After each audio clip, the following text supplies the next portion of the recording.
Il est désormais l'heure de vous mettre à table. Pour écouter et déguster l'interview micro-ondes. Bienvenue dans votre podcast L'interview micro-ondes. Aujourd'hui, j'ai la chance et l'honneur de recevoir et de pouvoir cuisiner une personne dont vous ne connaissez peut-être pas le visage, mais vous avez sûrement déjà entendu sa voix quelque part. Donald Renew, de son vrai nom, est avec nous. Alors, ce nom ne vous dit peut-être pas grand-chose. Alors, en 2 minutes, je vais vous remettre dans la bonne voix, sans jeu de mots. Il est la voix française de Spider-Man. Vous savez ce que j'adore quand je suis Spider-Man ? Absolument tout. Ça te dirait que je vienne pour me faire tuer ? Ouais. Bouge pas, j'arrive. Ah, ça m'avait manqué. Il est également la voix d'Harold dans les films d'animation Dragon. Quand j'étais petit, le monde grouillait de dragons. On a réussi ? Un monde idéal où vivent en harmonie dragons et vikings. Il est la voix française de Jesse Eisenberg dans... Bienvenue à Zombieland. Vivre, c'est pas simplement survivre. On était une famille. Dysfonctionnelle, j'avoue, mais quelle famille ne l'est pas ? Attention les mecs, méga vomito. Cosmique. Les filles, elles sont toutes nulles, sauf Nadia. Nadia, elle est tellement belle que c'est elle que je veux me marier avec plus tard. Tu vas me lâcher le slip, oui? Bon, le problème, c'est que c'est quand même une fille. Et clac, elle a refermé la porte et elle est partie. Vous l'avez sûrement reconnu, dès les premières secondes, il fait également la voix de Titeuf. Mais il est également la voix française de Christophe dans La Reine des Neiges. Hans ? Un monstre impitoyable. La plus grosse bêtise de ta vie. Heureusement, tu lui as pas fait de bisous. J'ai perdu le nord.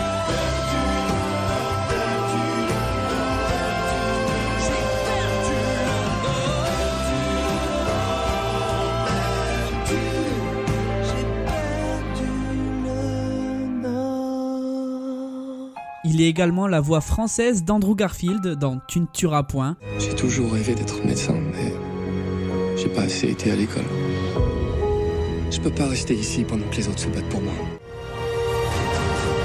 Pitié, Seigneur, faites que j'en sauve un de plus.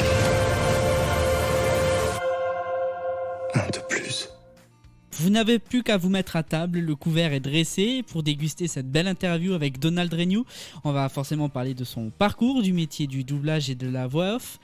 Salut Donald. Salut, merci de me recevoir. Eh ben avec grand plaisir. Alors avant de rentrer dans le vif du sujet, je te laisse te présenter avec tes propres mots. Qui est Donald Renew ? En fait, je suis un touche-à-tout. Mais je suis principalement comédien, j'ai 38 ans et je suis spécialisé effectivement dans les doublages de films, de séries, de dessins animés et je suis aussi producteur, animateur d'émissions en télé pour du sim racing, du digital avec sur le doublage et je fais aussi de la voix off pour Énergie sur les jingles, je fais pas mal de choses en fait, toutes différentes les unes des autres. D'accord, alors je vais te poser la même question cette fois-ci en présentant Donatello. Qui est cette personne et d'où vient ce pseudo ? En fait, ça a toujours été mon pseudo depuis que j'ai 12-13 ans. Je l'avais trouvé en colonie de vacances et il m'a jamais quitté. Donc ça a toujours été mon pseudo de toujours et je l'ai jamais changé. Et il me va bien. Il fait partie de moi aujourd'hui, donc c'est plutôt cool. Il bouge pas. Alors justement, ça, c'est lié aussi à la partie cascadeur où tu as pu être présent. Alors justement, tu as démarré tes activités de cascadeur, si je me trompe pas, en ayant déjà fait du doublage. C'est ça ?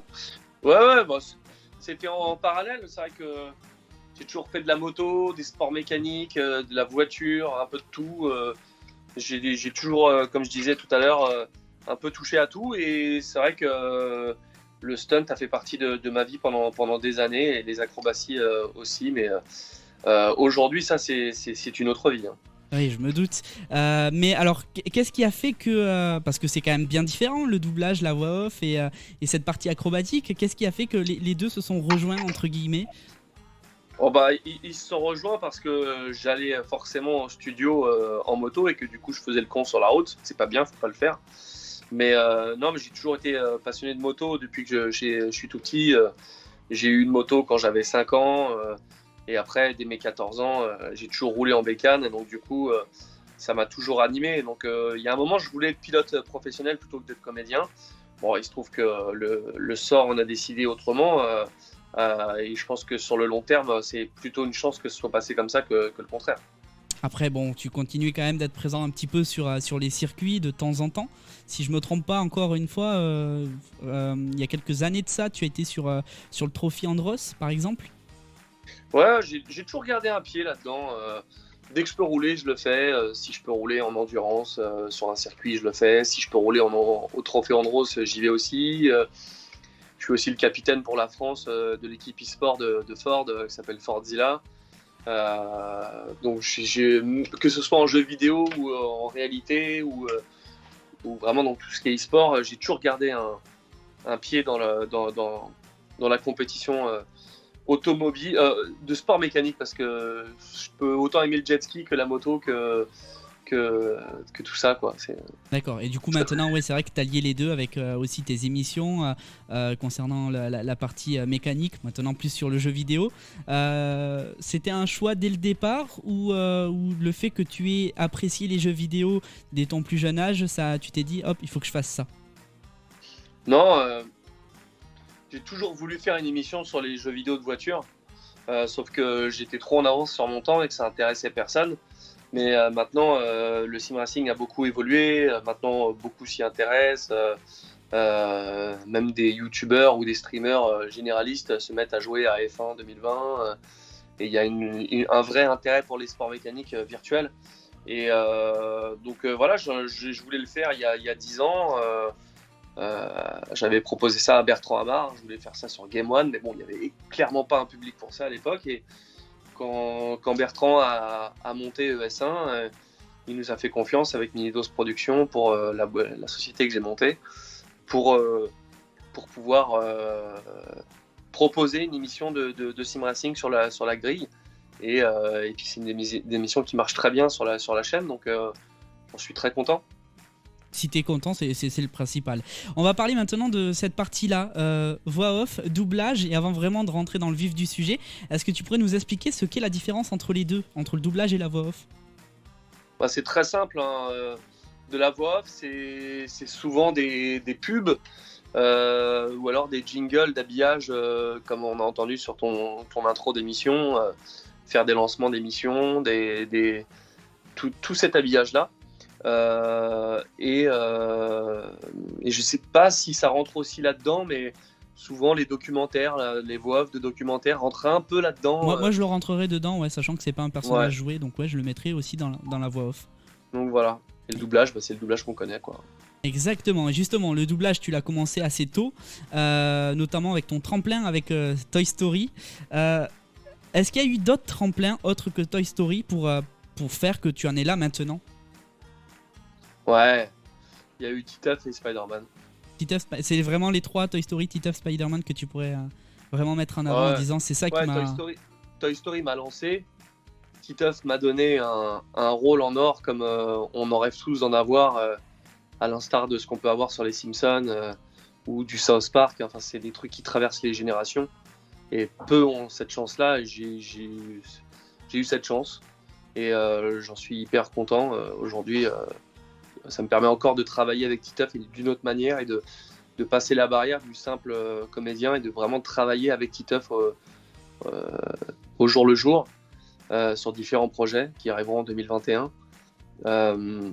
Et Spider-Man, oui, pour l'aura de ce super-héros, et que ce que je trouve incroyable, et je suis très content parce que je suis un fan de comme tout le monde, de Marvel, de tout ça, et même en ayant quitté Andrew Garfield et je vais pas dire le MCU parce que c'était pas le cas, mais en sortant là-dedans du film, en le continuant sur les jeux vidéo, ça m'a fait garder le lien avec ce personnage-là, et pour beaucoup encore aujourd'hui, je suis aussi Spider-Man comme peut le faire Hugo Brunswick sur le MCU, donc on arrive à coexister, et même en ayant fini Andrew Garfield sur ce rôle-là il y a très longtemps, ça continue encore et j'en suis hyper honoré.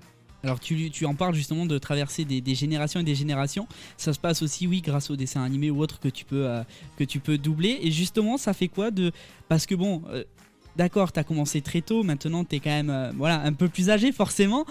Ça fait quoi de peut-être écouter te réécouter, te réentendre sur des dessins animés, des films ou autres, quelques années après, ou même des fois, je sais pas si tu te réécoutes à la sortie d'un film ou autre. Bah, je me réécoute jamais. Quand je le fais, c'est que si il y a une avant-première, il faut qu'elle soit en VF, ce qui est jamais le cas, sauf pour les dessins animés.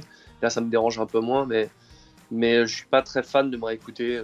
Je sais pas, ça me saoule. Je me réécoute jamais, que ce soit avec mes émissions ou alors. Le seul truc que je réécoute, c'est Énergie. Je fais les voix off pour la radio. Et ça, a été aussi un cadeau monumental. J'en suis à 16 ans avec eux de fidélité. Je les en remercie. Et ça, Énergie, ouais, je m'écoute parce que j'ai ce besoin de faire cette autocritique pour savoir ce que je dois améliorer, ce qui fonctionne pas, pour que ce soit toujours meilleur et qu'ils soient contents. Mais ouais, disons que sinon, de manière générale, je ne m'écoute pas. Et d'écouter Titeuf en 2001 et Titeuf maintenant, ça n'a plus rien à voir, mais ça c'est normal, la voix évolue. C'est sûr. Tu parles d'énergie forcément avec la grosse voix. Hein. On est obligé de le citer, Richard Darbois, justement, un grand monsieur aussi du doublage. Ça fait quoi de travailler à ses côtés ? Après, maintenant, je veux dire, on pourrait même lui poser la question à lui. Ça fait quoi de travailler aux côtés de Donald Renew ? Mais toi, ça fait quoi de travailler avec ce grand monsieur ? Ah, c'est le boss, hein. C'est le boss de fin du jeu, du doublage. Hein. Donc, j'étais hyper content de pouvoir travailler avec lui. Et quand on m'a donné la bonne nouvelle, comme quoi j'étais pris, c'était juste incroyable.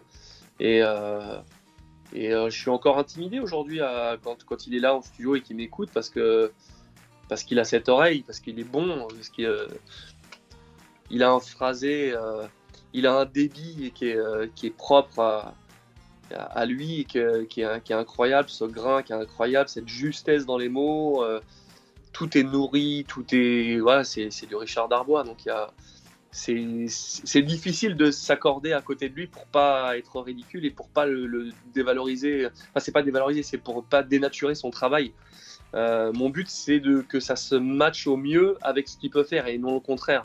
C'est à moi de m'adapter à lui, et donc du coup, c'est difficile, et j'essaie toujours de faire au mieux pour que pas qu'il en soit fier, parce que le mot est un peu fort, mais comment il soit content du résultat et qu'il ait pas et qu'il soit qu'il se dise que bosser avec moi, c'est pas que dans les promos on nous entend tous les deux, bah ça passe, parce que j'abîme pas ce qu'il peut faire et j'y fais très attention. La voix de Richard Darbois, vous pouvez forcément l'entendre par exemple au Energy Music Awards, pour ceux qui ne voient pas vraiment de quelle voix on parle, mais bon, après si vous avez écouté Energy au moins une fois, vous avez forcément entendu Donald Renew et puis Richard Darbois forcément. Est-ce que le fait de travailler à ses côtés, ça t'a aidé à t'améliorer dans la voix off ? Et est-ce que, autre question en même temps, la voix off et le doublage c'est complètement différent au terme du travail, etc. Ouais, ça n'a rien à voir. Oui, très clairement, il m'a appris par la force des choses, en me donnant ses conseils en étant ensemble, et puis après en écoutant son travail, comment poser son texte, ne pas aller trop vite. Donc oui, il m'a donné des conseils, et puis j'essaie surtout, comme je disais, de m'adapter à ce qu'il fait. Donc du coup, forcément, ça transforme son jeu avec les mois, les années. Donc ouais, il m'a beaucoup appris, j'ai beaucoup progressé grâce à tout ça. Et ça n'a rien à voir, c'est pas le même travail, c'est-à-dire que en voix off, en jingle, on attend toujours une sorte de continuité dans le jeu de ce qu'on propose. Et il faut que tout soit dans le ton qu'on propose à l'antenne et que ce soit quasiment toujours le même. Donc du coup, il faut cette rigueur qui est pas évidente, qui est beaucoup plus compliquée qu'il n'y paraît. Et ouais, c'est au millimètre, c'est-à-dire que en comédien, tu peux te permettre des trucs qui n'étaient pas prévus. Ça peut être frais, tout le monde fait ah ben je l'attendais pas ça, mais du coup je garde. Alors qu'en radio, tout est au millimètre. Ta signature, elle est toujours la même. Ton ouverture, c'est quasiment toujours la même. Évidemment, il y a des variations, mais on attend de toi quelque chose de de très réglé et c'est très difficile. C'est très difficile. Et ça te plaît quand même? Tu pars. D'ailleurs, on va choisir entre le doublage ou la voix off. Tu préfères quoi?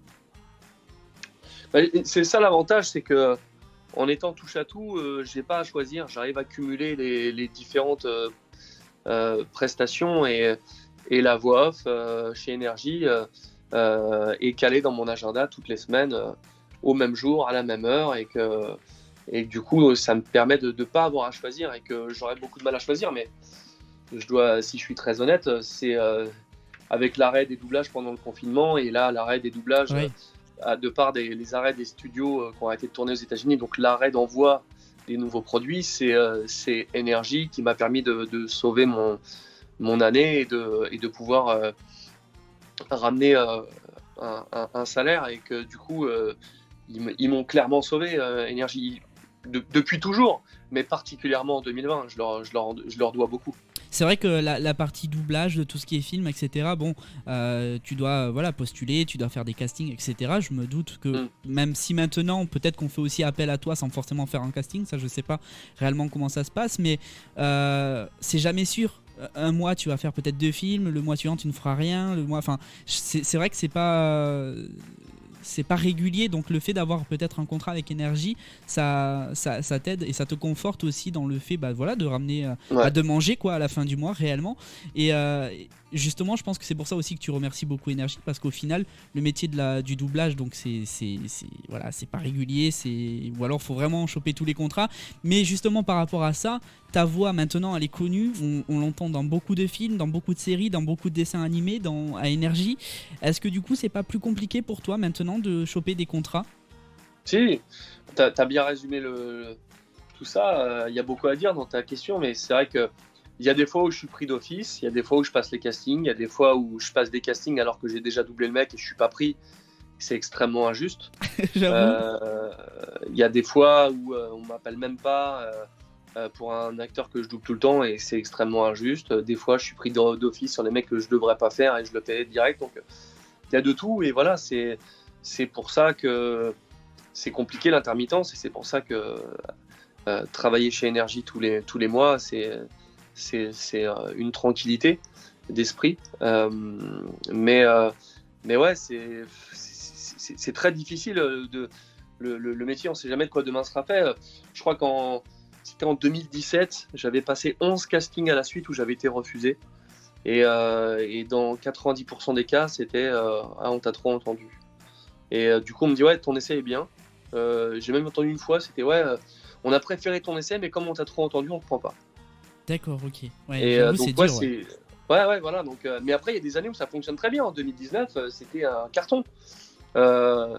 Mais il y a des années où ça veut pas. Et donc, c'est compliqué. Et alors, est-ce que tu remédies à ça quand on te dit on t'a trop entendu? Est-ce que justement tu te fais plus petit, tu laisses passer le temps un petit peu, tu te dis bon, j'ai Énergie donc ça va, j'ai quand même un salaire qui tombe, ou non, tu fonces, tu vas quand même, tu cherches pas à comprendre? Le problème, c'est qu'il n'y a rien à faire. C'est-à-dire que je n'ai qu'à attendre que le téléphone sonne pour pouvoir avoir la chance soit d'avoir un taf d'office, soit de passer un casting. Mais je repasse le casting toujours avec la même chose en me disant peut-être que je serai pris, peut-être que je ne serai pas pris. Et rien n'est jamais acquis, donc encore plus dans ce métier. Donc c'est difficile. Et il n'y a plus qu'à attendre que la roue tourne et pour que ça se passe mieux et que les castings soient validés. Mais même après 10 échecs, 11 échecs, je continue à y aller et en disant le 12e, ce sera le bon. D'accord. Alors, il y a le doublage forcément, mais dans ce doublage, tu fais aussi beaucoup de Disney. Et qui dit Disney dit aussi chanson. Oui. Alors, est-ce que cette partie-là, parle-nous-en justement, on va prendre, on l'a entendu dans l'intro, tu chantes dans La Reine des Neiges, Christophe. Est-ce que c'est une partie difficile pour toi, cette partie chant? Ouais, c'est très difficile. Je suis beaucoup plus comédien que je ne suis chanteur.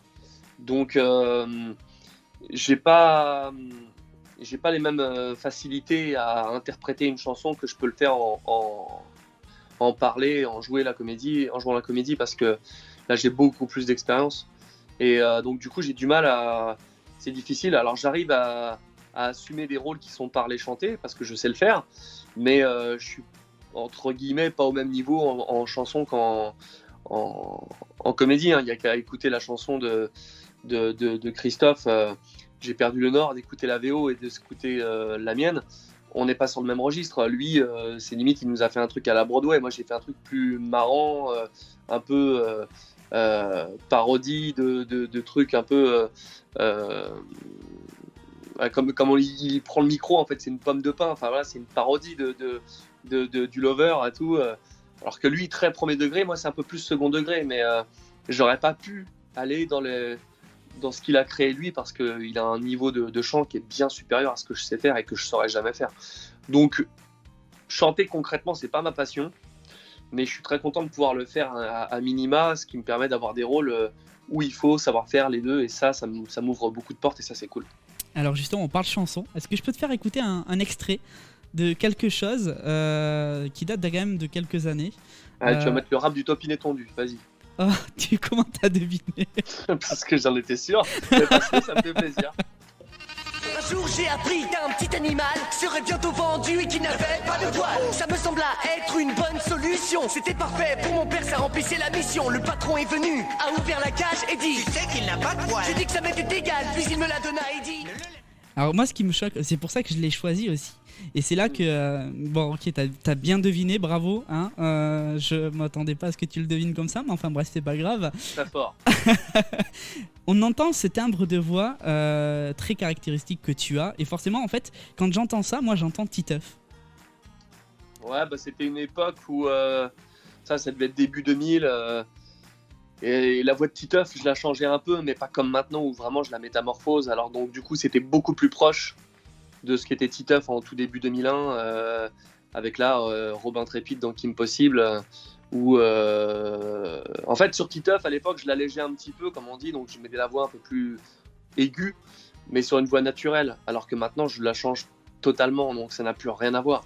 Ça m'est même arrivé à l'époque dans le Télévengeur sur Énergie, ils appelaient des gens avec des samples de plein de personnages, et ils en avaient fait un sur Titeuf, et ils avaient pioché dans 2001, 2006, 2009, 2016, et les extraits, ils avaient rien à voir, parce que la voix, elle est tellement changée, que du coup, même moi, je me reconnaissais pas sur certains extraits, quoi. C'était totalement fou. Donc ouais, ça m'étonne pas que tu entends un peu de Titeuf, parce que cette époque-là, c'était un peu plus naturel, entre guillemets. Bon, après, quand on tend un peu l'oreille, même quand tu parles normalement, on entend du Titeuf, forcément, ça s'entend un petit peu. Alors, des pubs, des chansons, des spectacles Disney sur glace, de la radio, des émissions, des jeux vidéo, des fictions audio, des web-séries, des séries, des films, que ça soit d'animation ou pas. Alors, jusqu'à où tu vas t'arrêter? Ah non, j'ai oublié. Même des voix de jouets. Ouais, des voix de jouets, et puis de la production, de l'animation en télé. Je touche à tout, parce que ce métier-là permet de... En fait, on dit toujours que on tranche dans des cases dans le métier de l'artistique, et ça, c'est vrai. Mais si t'as pas envie d'être dans une case, c'est à toi de te les mettre tout seul. Donc du coup, c'est un peu ce que j'essaie de faire, et de faire plein de trucs différents. Alors il y a plein de trucs où ça découle du doublage aujourd'hui dans ce que tu as dit, mais il y a plein de trucs comme dans les animations que je peux faire sur ES1 ou en stream chez le stream pour l'émission sponsorisée PlayStation. Ça clairement, je me la suis créée toute seule avec ma société, cette opportunité-là. Donc je crois qu'aujourd'hui, dans les années qu'on vit, je pense que il faut pas attendre qu'on vienne te proposer les projets, il faut les proposer tout seul. Et à l'ère du numérique, je t'apprends rien, tu vois, tu fais ton émission, personne t'a dit va faire son émission. Oui, et ça. Si un jour ça fonctionne et que tu te retrouves sur je dis n'importe quoi, hein, sur Game One, bah, c'est parce que tu auras fait tout ça que ce sera le cheminement de tout ce que tu fais aujourd'hui. Aujourd'hui, en 2021, on va dire ça, il faut se créer ses propres opportunités, et il faut pas lâcher. Et si vous voulez faire quelque chose, bougez-vous pour imposer, c'est pas imposer, mais pour montrer ce que vous avez en tête, ce que vous avez envie de faire. Et là, on pourra dire ah oui, lui, il sait faire ça, ceci, cela, et donc du coup, ils pourront penser à vous. Mais à attendre que le téléphone sonne. Aujourd'hui, je pense que ça marche plus. C'est sûr. Et justement, tu en parles, hein, de foncer, de faire ce qu'on a envie de faire, de kiffer aussi le moment. Et toi, est-ce que avec tout ce que tu as pu faire jusqu'à maintenant, tu as encore des idées, des projets peut-être en cours de réalisation ou autre? Voilà, on a du lourd avec Titeuf là pour l'année 2021. Ouais, d'ailleurs, je vous invite parler. à suivre le compte Twitter qui a été lancé là il y a récemment. Et qui, oui, grâce à ce compte Twitter là, j'ai compris qu'il y avait des projets qui allaient arriver prochainement. Ouais. Alors, je le dirai de plus en plus parce qu'effectivement, je suis avec Minidose Production là, à l'origine avec Glénat et avec Zep, le créateur de Titeuf, sur cette création de compte. Mais je ne suis pas derrière le compte. Hein. C'est pas, Ouais. je suis pas schizophrène. Ça se voit, Donc, il y a certains commentaires. Ouais, je préfère le dire parce que vu que je suis lié au projet, mais voilà, c'est pas moi derrière le compte. Donc oui, il y a plein de choses qui vont arriver en 2021 avec Titeuf sur le digital, et on va proposer du contenu et des trucs très intéressants, j'espère, et que ça aura toute l'aura que mérite le personnage. Alors justement, Titeuf, Spider-Man et encore plein d'autres voix. Est-ce que dans ta vie de tous les jours, tu arrives à être toi au final? Parce que t'es doubleur, donc tu t'appropries aussi le personnage, etc. Mais dans la vie de tous les jours, alors comment ça se passe? Parce que ça doit pas être facile non plus de séparer, ou si justement c'est très simple? Ah non, à partir du moment où la scène est terminée, quand le rouge se coupe, je veux dire, il peut y avoir une scène très compliquée à l'image. Le rouge se coupe et on réécoute. Je suis re-moi. Enfin, il y a pas de, le personnage ne continue pas de vivre. J'ai jamais trop compris ça. D'ailleurs, les comédiens qui disaient que ils avaient eu du mal à ressortir du personnage quand ils faisaient des tournages intenses. Alors que tu nourrisses ton personnage, je suis d'accord. Hein.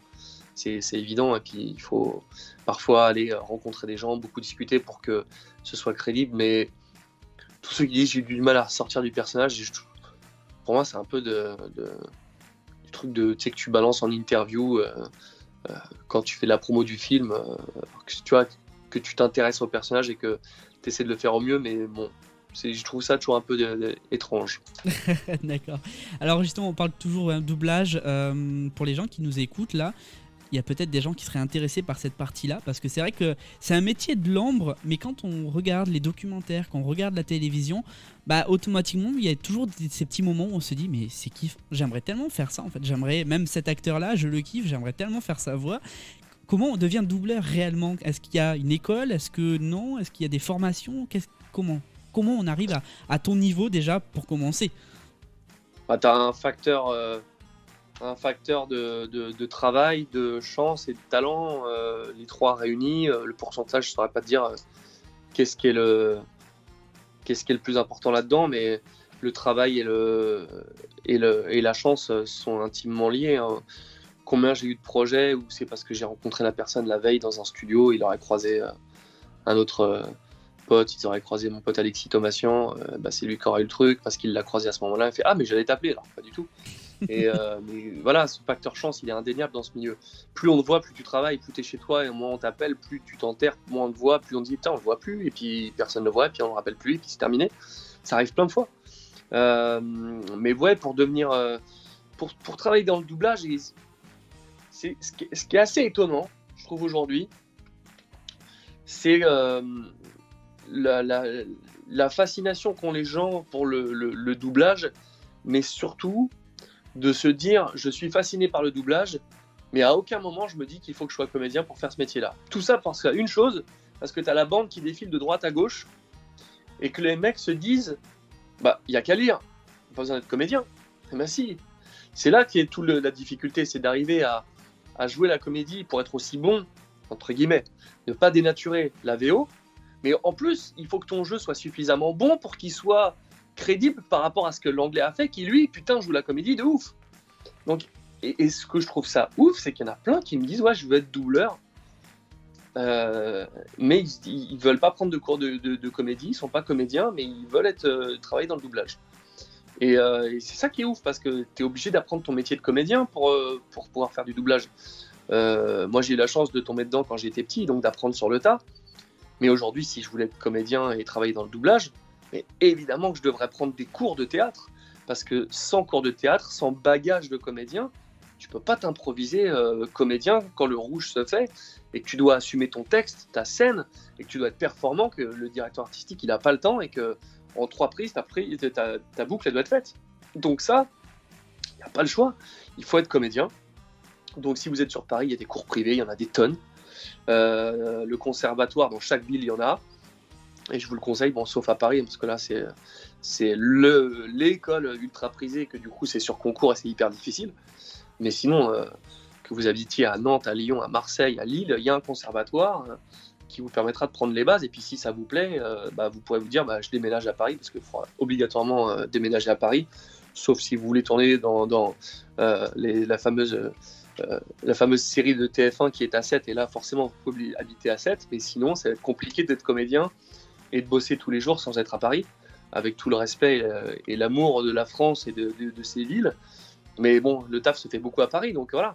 Faites le conservatoire de votre ville, et puis si ça vous plaît, vous montez à Paris pour faire des cours privés, ou essayer de faire autre chose. Mais sans ces bagages-là, ça va être compliqué. Et pour terminer, il y a des formations qui existent pour vraiment cette spécificité du métier du doublage.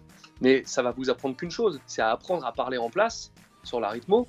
Ça va vous apprendre à coller avec le rythme d'une VO, mais ça va jamais vous apprendre à jouer la comédie. Et donc ça s'apprend.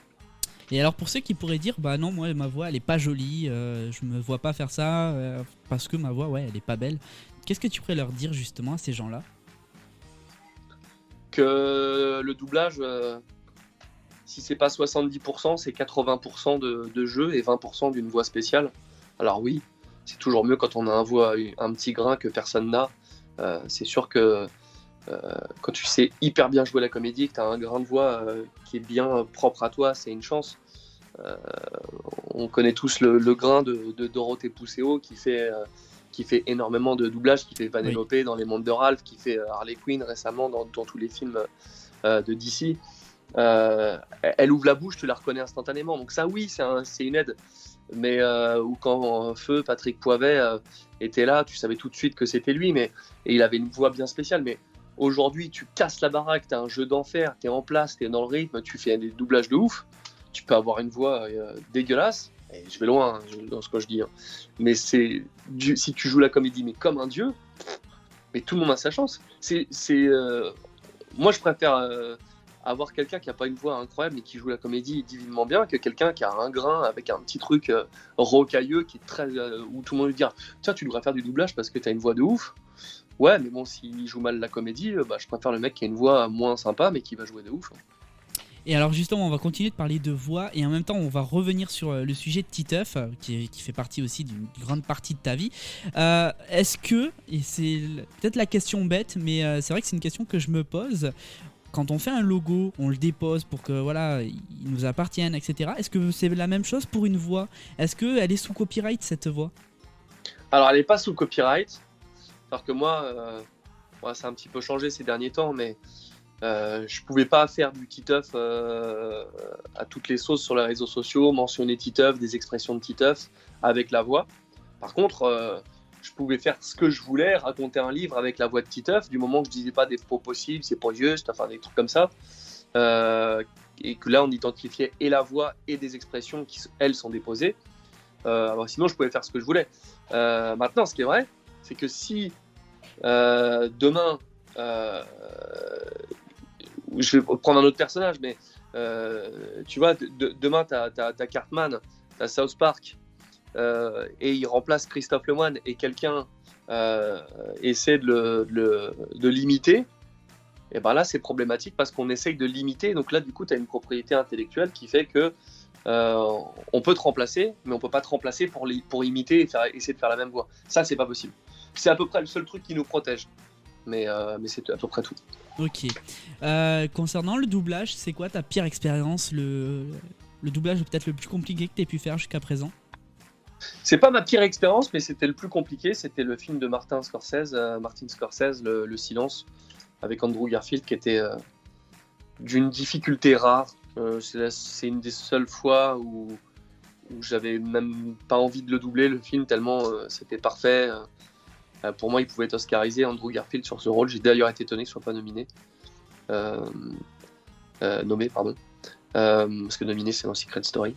Ouais, ça, c'était le plus difficile parce que il a sorti un truc qui était incroyable et je me sentais pas au niveau d'être aussi bon que lui, donc j'ai fait au mieux. Je pense que le taf, il est là quand même. C'est écoutable, mais la VO est incroyable. Incroyable. Il y a des films comme ça très, très difficiles. Après, bon, pour te défendre aussi un petit peu, dans le doublage français, je pense qu'on est vraiment pas mal. Hein. On fait peut-être partie des meilleurs pays pour en avoir écouté de différents pays. Enfin, franchement, on a un beau cru de doubleurs. Hein. Ah, mais le doublage a été inventé en France. La technique, en tout cas, de la bande rythmo a été inventée en France. Donc, le texte qui défile sur une bande pour que ce soit synchronisé, parce que les autres pays fonctionnaient au bip. C'est-à-dire que tu avais la VO qui passait, et puis sur chaque début de phrase, tu avais un bip qui marquait le début de phrase et la fin de phrase. Et donc tout le reste était à placer aléatoirement, sans trop de précision. C'est la France qui a inventé cette technique-là. Donc aujourd'hui, c'est pour ça qu'on est en avance un peu sur les autres pays, parce qu'on a ce savoir-faire, et que bien souvent, tu as la VO, et ensuite pour la version qui sert de base pour tous les pays qui vont proposer une version dans leur pays, c'est souvent la France qui est citée en exemple. Il faut faire comme eux, parce que le savoir-faire est là d'un bout à l'autre de la chaîne de production. Et donc du coup, ouais, en France, heureusement qu'on a la meilleure technique, parce que vu comment ça tape sur la VF, sur les réseaux sociaux assez régulièrement, mais alors si on était au niveau de ce que peut faire des fois, l'Italie, il y a des trucs, moi ça va un peu mieux, mais des trucs, c'était Showtime ou la Turquie, j'ai vu des trucs là-bas, waouh, c'est violent. Mais ça s'améliore, mais il y a quelques années de ça, c'était encore le cas. Donc il y a encore pas si longtemps, l'Italie était au bip, donc ouais, c'est la France, pour ça, ils sont pas mauvais. D'accord. On va faire un petit jeu si tu le veux bien. Ouais. T'es prêt, t'es chaud, c'est bon? Vas-y. C'est parti pour le moment tac au tac. Alors le principe est simple, sans réfléchir, tu dois selon toi faire le choix que tu préfères en fonction des deux propositions que je vais te donner. Alors est-ce que t'es prêt? Quand tu veux. Alors Titeuf ou Hugo? Titeuf. Pain au chocolat ou chocolatine? Bon, le pain au chocolat, j'habite pas à Bordeaux quand même. C'est Toulouse quand même, chocolatine. Ouais, c'est pareil. Commence pas, on va se battre. Hein. Doubler un film ou un jeu vidéo? Doubler un film sur le moment et un jeu vidéo pour réécouter et kiffer jouer. Moto ou voiture? Aujourd'hui, voiture. Audio ou vidéo?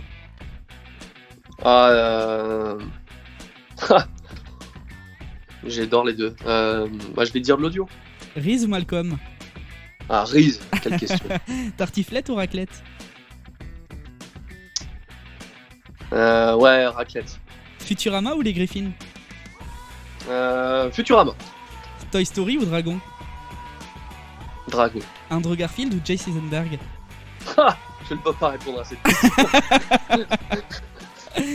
Alors en fait, je t'ai posé cette question et c'est pas pour rien. Comment ça se passe quand deux acteurs que tu es censé doubler jouent justement dans le même film? Comment ça s'organise pour savoir lequel tu feras? Donc par exemple dans The Social Network avec Andrew Garfield et Jesse Eisenberg. En fait, c'est à l'époque, j'ai pas eu besoin de choisir parce que j'avais doublé Andrew Garfield qu'une fois dans un film de Robert Redford. Donc du coup, comme Jesse Eisenberg, je l'avais fait 2 fois avant. Ou une fois, mais bon, là du coup les rôles étaient hyper intéressants.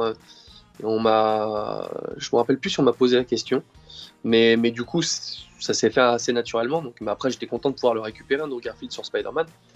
Mais après c'est déjà arrivé où là par contre j'ai vraiment eu besoin de choisir, comme sur 21 Jump Street où là j'ai choisi Jonah Hill à la place de Channing Tatum. Mais aujourd'hui il y a un film et les deux sont en rôles principaux.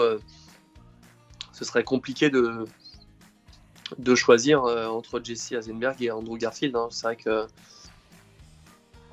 je sais pas lequel. En fait, je pense que si les deux rôles étaient équivalents à ce qu'il y a à fournir, à jouer, du côté intéressant du rôle, les deux sont équivalents.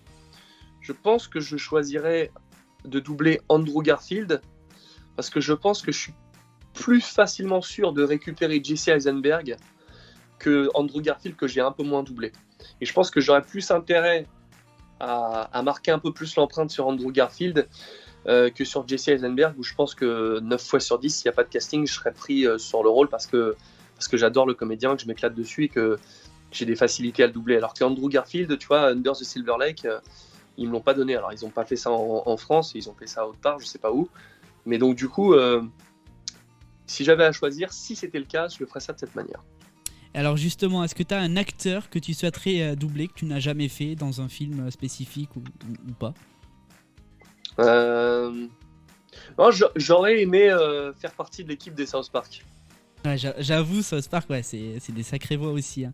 T'aurais kiffé vraiment South Park ? Après, pourquoi pas ? Je sais pas s'ils écrivent encore d'autres épisodes. Ça tourne encore, je crois. Hein. En tout cas, il n'y a pas de raison que ça s'arrête. Mais ce qui est intéressant, c'est que t'es pas pris sur un rôle, t'es pris dans une bande et puis après tes rôles sont attribués selon ce qui arrive dans les épisodes. Donc c'est ça qui est marrant, c'est des techniques, des cuisines de doublage qu'on faisait à l'ancienne où t'avais une bande et qui doublait un peu tout. Aujourd'hui, tout est calibré, tout est tiens, tu fais tel rôle, tu en fais pas d'autres. C'est ça que je trouve ça intéressant dans South Park, dans leur manière de fonctionner. Alors je t'ai posé aussi la question de doubler un film ou un jeu vidéo parce que oui forcément tu interviens aussi dans des jeux vidéo et là tu parles justement de du coup de te réécouter, ce qui est normal puisque tu es quand même quelqu'un qui joue beaucoup aux jeux vidéo aussi. Ça fait quoi du coup au final réellement de s'entendre dans t'es en train de jouer et tu t'entends en fait? C'est un peu relou. Donc du coup c'est vrai que j'ai du mal à jouer quand je suis dans le jeu. Alors si je suis pas en rôle principal, j'ai pas de souci, ça me fait rigoler. Ou même quand je fais un guest dans une série, j'ai pas de souci. En ce moment, je regarde Fear the Walking Dead. Moi, j'ai fait un des personnages dans la saison 2. Ça me dérange pas vu que je suis pas le rôle principal. Quand je suis le rôle principal, je peux pas la regarder parce que ça me... Déjà, je sais tout ce qui se passe et puis ça me fait chier de m'écouter. Mais sur un jeu vidéo, Spider-Man, j'ai pas pu le faire parce que c'était pas possible de rentrer dans le jeu. Mais j'aime bien un tout petit peu essayer pour voir à quoi ça ressemble et savoir si je me suis pas foiré, quoi. D'accord. C'est vrai que dans la partie jeux vidéo, le doublage a beaucoup changé ces derniers temps. Parce qu'il y a quelques années de ça, je dirais que c'était un peu bof. Tu la sens cette évolution, toi, ou non tu trouves pas ? Ouais. Si, il y a une nette évolution. Ils font très attention au VF maintenant. C'est plus à l'arrache comme il y a quelques années. Hein. On est loin de la VF de Metal Gear Solid. Hein. Donc non, ça a beaucoup évolué. On a les cinématiques. Il y a des personnes dédiées à ça dans la qualité de la VF. Donc c'est bien, ça avance dans le bon sens. Il y a encore beaucoup à faire, mais on est clairement dans le bon sens. Eh bien écoute, merci beaucoup. Je vais pas te prendre plus de ton temps, c'est déjà énorme. Un dernier mot à rajouter, quelque chose ? Je suis très content d'avoir été accueilli. C'était très intéressant comme interview. Et puis je te souhaite à toi et à tous ceux qui nous écoutent une bonne année 2020 qui sera mieux que ce qu'on vient d'endurer et que tout le monde s'en sorte au mieux. Voilà. Eh bien écoute, très bien. On part sur ce mot de la fin. Merci à toi en tout cas. Et puis bonne continuation également. Donc sur Énergie, puis sur les prochains films. Peut-être d'ailleurs quelque chose en cours ou pas non pour l'instant Ouais, j'ai un truc sympa qui arrive pour Netflix, mais que je ne peux pas... Oui, logique. Je ne peux pas encore... donc je ne peux pas parler, mais... Putain que c'était drôle à faire. Très bien, on va te suivre sur les réseaux sociaux, Twitter notamment, @DonaldRenew, et comme ça au moins on saura où est-ce que tu vas atterrir. Merci en tout cas. Ça marche, merci à toi. Merci également à vous d'avoir écouté et dégusté cet épisode de l'interview micro-ondes en espérant qu'il vous ait plu. N'oubliez pas qu'il est disponible sur Google Podcast, Spotify, Apple Podcast, Deezer, Stitcher et TuneIn, ainsi que mon site internet www.kevingazo.fr. En attendant de vous retrouver pour un nouvel épisode, je vous salue et je vous dis à très bientôt. L'interview micro-ondes, ce n'est pas du réchauffé.